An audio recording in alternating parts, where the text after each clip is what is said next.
Sorry, I forgot to put the recording. Now it's in. Sorry. That's just fine. Okay, so in order to run a democratic country, the founding fathers of the democratic Denmark, they realized that they had to educate the peasants, but they didn't want to make an elite out of the peasant or an intellectual elite. They wanted them to be close to their local environment and stay with their trade, so to speak, which were, for most of them, would have been some kind of farming or having livestock. So we are part of this 170-year-old tradition. Then we have two schools of this sort in Denmark, which are for teenagers. So the students in my school are in between 16 and 18 or 19, actually, they here. And as they, but we are under the same laws as those folk schools for elder people, or what should we say, in the beginning of their 20s. That's the average age of the other folk schools. So our main aim or end or goal is to convey these the students with life enlightenment, as we call it, or people's enlightenment and democratic education. Or maybe that would be better translated into some kind of civic education. I'm not sure about that, but it is aimed at participating in a democracy on a civil society level. I think mostly that would have been the original thought on that. And then there's something to the question here. What do teenagers need? Wasn't that how it was posed? I think. And well, what does Bildung for teenagers look like, and how can we engage teenagers on this? Yeah, but how you you must have some kind of idea of what they need in order to build an educational or Bildung setting around them, so where they can get this Bildung. So what we have experienced lately, I would say, is, and I don't mean this to be rude in any way, but they are kind of timid. Many of the young people that we meet today, they seem shy and not very eager to throw themselves into life and try to explore it. And I don't really know why. But I have this idea that it's because most of our formal school system is very goal directed in a strict sense. It has a very rigid curriculum. You're supposed to learn this and that, and definitely not the other thing. And please don't think too much on your own or independently. So they are very much waiting for other people to tell them what to do,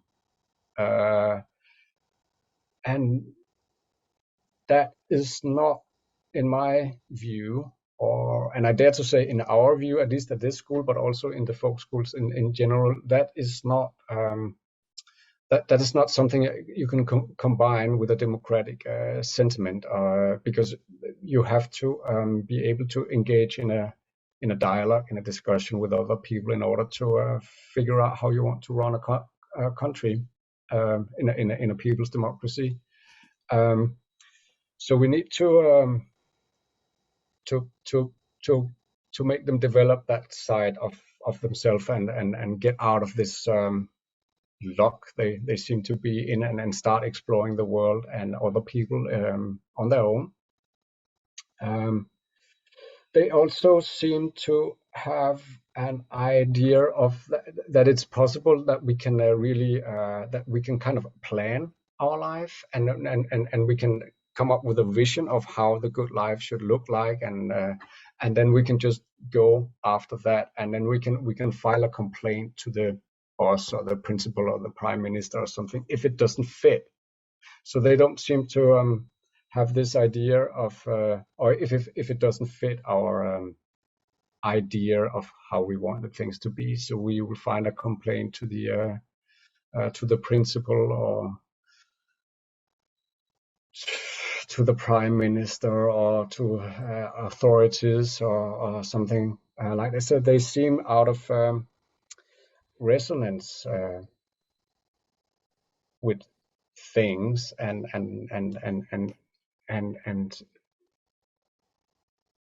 seem unable to just sit back and learn from life. They want somebody to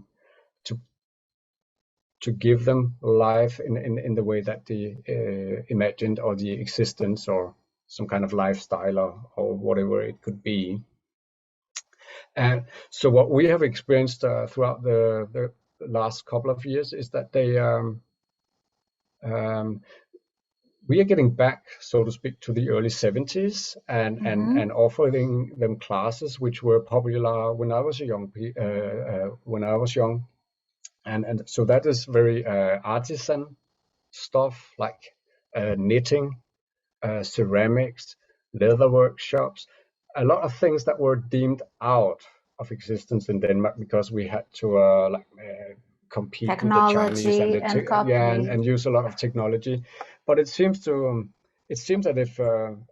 if that made people unhappy, and they are looking for some places where they can coordinate their hands and their eyes, and by that fix their mind to one thing, and then so in order not to ponder too much, or what is it called when your thoughts are just running around and thinking or running away with you, and thinking about all the sack things it's like a paralysis of analysis, like the mental world dominating you.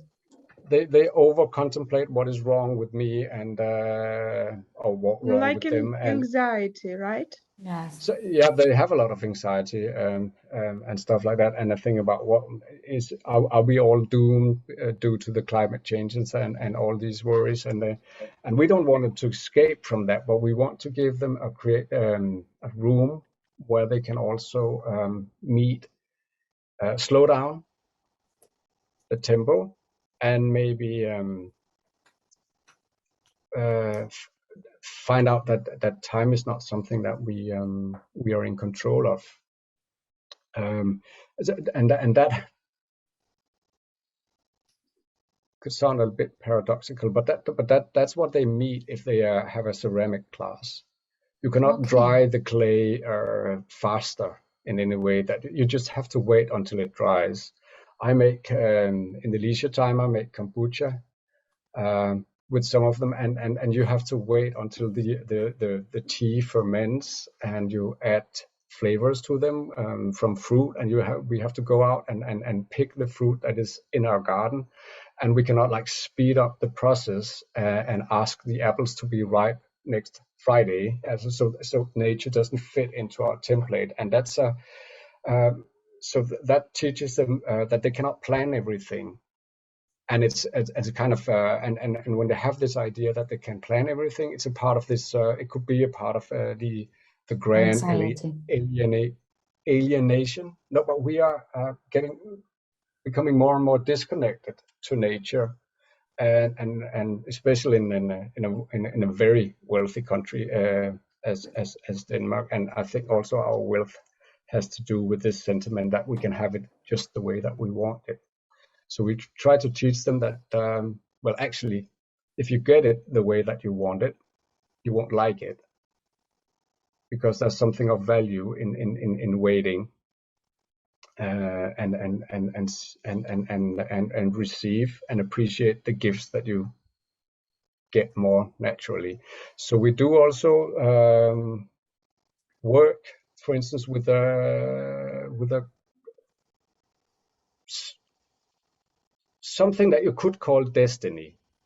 Okay. Because there's also this tendency that we divide us up in political views or long political views, that we seek communities with those that we already agree with. That's not a good thing in democracy, because there has to be room for everyone here. So okay, and catching up with what you're saying, Lars, and sorry for interrupting, but having room for all of us, I would ask you to hold that space in terms of democracy, the connection to nature, very connected to what Rampella started in the opening session. And I will pass the word to Rolf now, because Rolf is bringing us also his approach about what they are doing in Chile and some facts and responses from the teenagers. Can you join us, Rolf? And then let's catch up a little bit, okay? Thank you, Lars. You're welcome. Thank you, Ines. Thank you, Lars. Very interesting points you were making. Well, my name is Rolf Hitschfeld. Okay, well, thank you again. I'm Rolf Hitschfeld. I'm the executive director of Copernicus Foundation, and I'm today here with Amparo. She can present herself, Amparo, if you want to. Hello, Amparo. Talking Hi. about shy. Talking about shy. Okay. Yeah. My name is Amparo Senjo. I'm a student here. That's it. How old are you, Amparo? I'm 17. 17. Okay. Thank you for being with us. So thank you, Amparo. We have two main projects, Copernicus School and Copernicus Lab, which is an institution made to spread the educational model that the school has developed here in Chile. We have 300 students in the school, and so Amparo is in the last class we have here at Copernicus. We live here. It's a small town called Frutillar in the south of the country. It's a very beautiful city. We have this wonderful theater, but also as we have the second largest lake in Chile, and also the volcanoes that you can see in some of the pictures. But as most of Chilean cities, there's a huge inequality in terms of social, economical, and different perspectives. So that's an important point. I'm going to talk about this later. These are some of the teenagers that live here in Frutillar. And especially after the pandemic, we were worried about the teenagers of the city. We think that most of the educational projects, at least here in Chile, are pointed towards early childhood. And probably that makes sense in terms of brain development. However, I would say that in terms of social development and emotional development, as Lars also mentioned, I think that this stage or these ages are very important as well. But not many institutions dare to work with teenagers. Teenagers, as I was talking with Amparo, I mean, a few minutes ago, when they don't like things, they just go, and that doesn't happen with little children.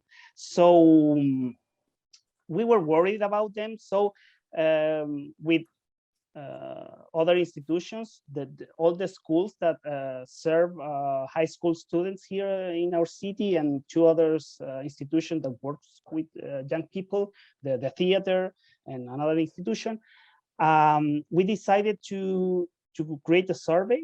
Actually, we didn't create a survey. We took the questions of a survey that the national government does, but it's not created to have like a regional perspective, only like the national wide perspective. So we took the same questions and we applied it to the a representative number of students in all the schools here in Frutillar. And so we created this network of institutions, and we have this objective to create an articulate spaces of encounter, of meeting and participation for teenagers to foster their development, their whole development, no, not only like cognitive development, and also social cohesion in Frutillar. And what I want to do now is to share with you some of the results of the survey. I took just 3 slides. We have like 40 questions, but I just took the 3 that I the juice. You brought us the juice. Yeah, the jewels of the survey. Seeds. And Amparo is going to also comment some of the results. We were talking about the results before this meeting, and we have different opinions actually regarding some of the results. Well, this is the first question. In general, would you say, no, it's not right. Would you say you are, you would say you are very happy, happy, not happy, or sad, not happy at all? And if you see, like most of this, the teenagers say they're happy or very happy. However, there's a significant number of them that are not happy or not very happy at all. And this is especially very worrying because females tend to be less happier than males in a significant way. So that's a first conclusion. Yeah, it's worrying. Yeah. Mm-hmm. This is another question in a scale from 1 to 5, in which 1 is very unsatisfied and 5 is very satisfied. How satisfied are you with the following aspects of your life? Life in general, yeah, the green are satisfied or very satisfied. The pink ones are not satisfied, or unsatisfied, and the violet are unsatisfied or very unsatisfied.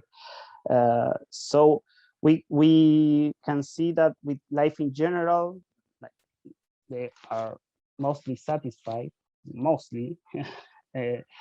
Health, it's the one in which they're most satisfied. It makes sense, they're young, and especially during this pandemic, I think this was a theme.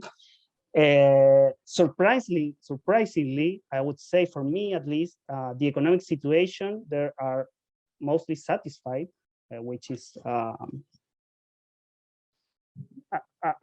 I won't say shocking, but in a country like our country, where there are huge like social economical disparities, it's, at least for me, surprising. Family, this was my first different opinion, or with Amparo. I always say that teenagers don't want to be with their family, and for the last year they had to be at home with them, and she has a different opinion. She's going to comment later. Your school, I think that schools, especially during the pandemic, we did the survey. I didn't mention this. We applied the survey in July, so most of the data is very affected by the pandemic, right? School, your friends, your neighborhoods, transport you use, your learning, and in the last one is your physical appearance. It's, I think, from my perspective, that's not very surprising. Usually, the adolescents tend to think like that. But for me, at least, Ines. Yes, I was. It calls my attention, and I believe it could be a good opportunity about the number of green spaces in your city. How much the teenagers are claiming for more green spaces. This was a surprise for you? Do you think it's connected with the pandemic or a bigger awareness of the importance of nature, as Lars and others have told us? I think it's more related to the second thing you mentioned. And as I also mentioned, the city is very unequal. So in the higher part of the city, there are almost no parks or anything. So we have the beach down the lake, but that's it. Okay. Yeah. So in the last one, I wanted to share with you, just to, as you mentioned, to plant some seeds. Yes. In which of the following non-paid voluntary work activities would you like to participate? And this is very shocking for me, because the first like 4 items are not very related with other people, actually. No, caring or helping animals is the one that they are most interested in participating. Fundraising or charity donations, like food or clothing. The third one is improving public spaces, which is related with other people, but not too much. And the fourth, professional internships, like voluntary professional internships. And if you see the last 3 or 5, actually, caring or helping children, helping homeless people, caring or helping people with health conditions or disabilities, and the last one, caring or helping elderly people. So when I saw the results, I was telling Amparo that my first impression was that these teenagers lack empathy. That's what my first reading. But Amparo has a different opinion, and I would like to hear. Share. Yeah, to hear. Amparo, we are really wanting, we have the opportunity to have the ones or representatives of the ones, the generation that has responded to this survey. Please share with us. Caring, helping animals, taking care of nature. What's happening? Yeah, I was telling Rolf when he was showing me this that this, for me, it makes sense, and nothing in this is shocking for me. I would rather do work in caring and helping animals, and it's not due to sort of lack of empathy, but it's sort of those activities that require not a lot of time and that are mainly giving us, you know, that sense of responsibility that we can handle. You know, it's short and it's not easy, but sort of easy, and it gives you a lot of, it puts responsibility on you that you can handle and that you can do well. So it gives you validation in return. So that's what I think. That's you why get feedback. You get the feedback if it's good or not. Exactly. It's immediate. It's fast, and yeah. So may I ask you just one question? Time is an issue, Amparo, because this seems strongly connected with what Lars was telling also. It's difficult for you to deal with the time, the things that the responses come. Could you tell us a little bit more about this? Let's learn with you. Yes, that makes a lot of sense. You know, at least how, you know, Lars was saying, we have the idea that we can have a life planned out, but it's very hard to get everything right in the way. So if you get, so the small things that you can get right and that you can get validation for and that you can grow in are, at least for me, very important, because it's helpful to understand that you can do things right. So you're not judged for it. You don't have to have, you don't get anxious for it because you're doing it right, and it's not an academic thing. So, but Rolf, would you like to complete your seats? And we have an extra seat from Ali and all of us, I believe so, to join with what Amparo is bringing us. Yeah, thank you, Ines. Just two more things. Just mention that when Amparo told me about it's not a lack of empathy, but a thing of a matter of more related with having control of some of the activities, or for example, most of the activities that are in the first places, and the first or second place, they can have a beginning, an end, and they feel they can make a difference. She mentioned that, whereas the last issues like homelessness, for example, at least here in Chile, it's not a big issue, but there are some homeless people, or disabilities, or helping people with health conditions. It makes sense to me to think that those activities, you don't control them, or you can't make a difference probably in some way. You can change, people are getting old, or you cannot change like the economic disparities so easily, at least with voluntary work, right? So it makes sense to me, and I think it was a very interesting point from Amparo, and I would like to hear more from her in the discussion. And now my last point was to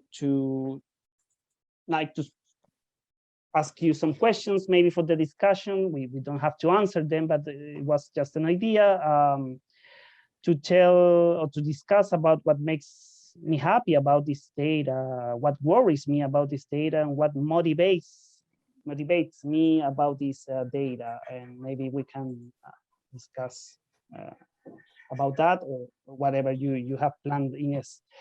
So if you want to know more about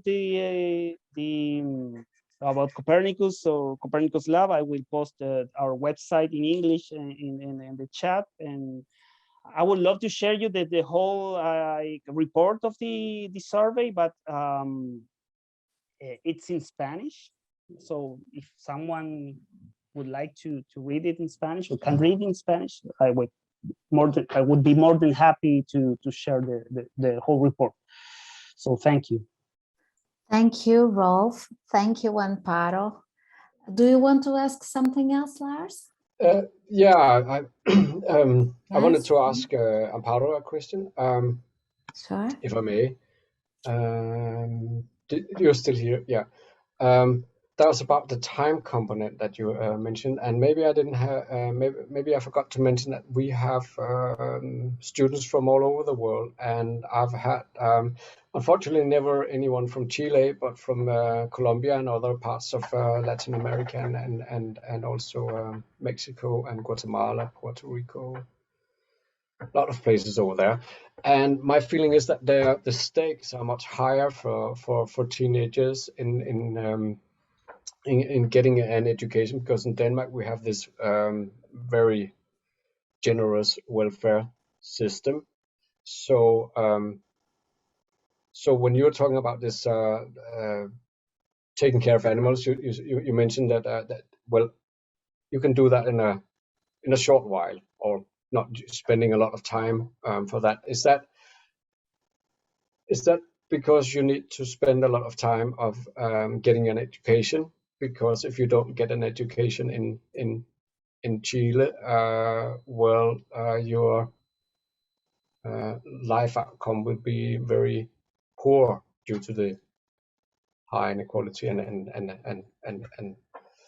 I know you're not. It's not that Chile is not a poor country, but I think I know that you don't have a benefit system or welfare system like we have in Scandinavia, at least. So is that part of your concerns?